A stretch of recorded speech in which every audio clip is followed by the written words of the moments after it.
Hi friends, चलतु आज आपण को आम गाँव टे छोट भ्यूज देखी।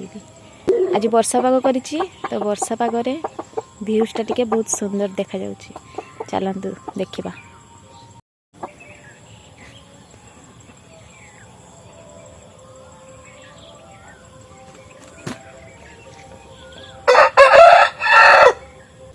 बड़ महाराजा देखंतु आम बड़ महाराजा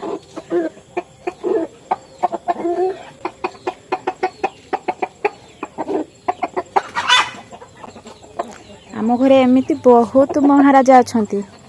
आपण को डेली टिके टिके छोट छोट वीडियो मु शेयर करी। चलतु फ्रेंड्स, आपण को वर्षा पागर ए सुंदर सीनरी टिके शेयर करुची। छेली कुकुड़ा समस्त चरुचंती। आउ ये आउ गोटे महाराजा।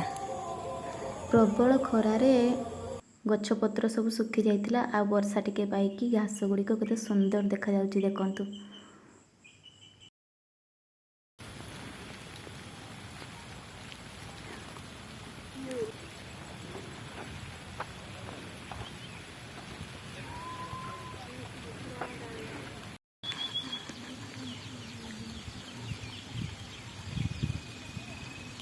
सांग माने देखंतु, आपण माने प्रति 5 वर्ष को थरे भोट दउचंती। आउ आम गाँ रास्ता को टिके ध्यान रे देखंतु।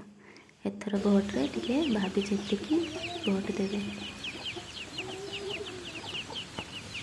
एटा मो ससुर घर, पुराना घर। ए घरे वर्तमान केही रहउनांती, छेली कुकुड़ा रहउछंती।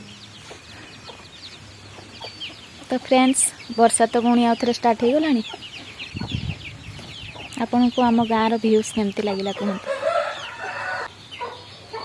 ये देखंतु, ये छोट कुकुड़ा चिआटा को ठंडा लगुची। ता माँ तली पेट तले से केमती घोड़े होगी अच्छी।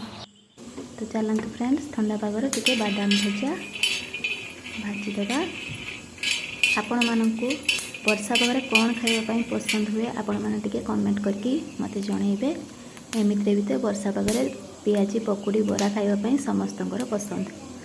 तो मोर बादाम भजा हो गलानी। आउ एपटे स्वामी स्वीट कॉर्न को सिझाउछंती।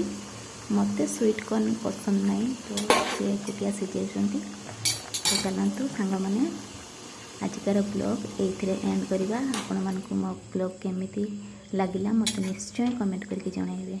तो चलतु नेक्स्ट वीडियो रे पुणी देखा हबो।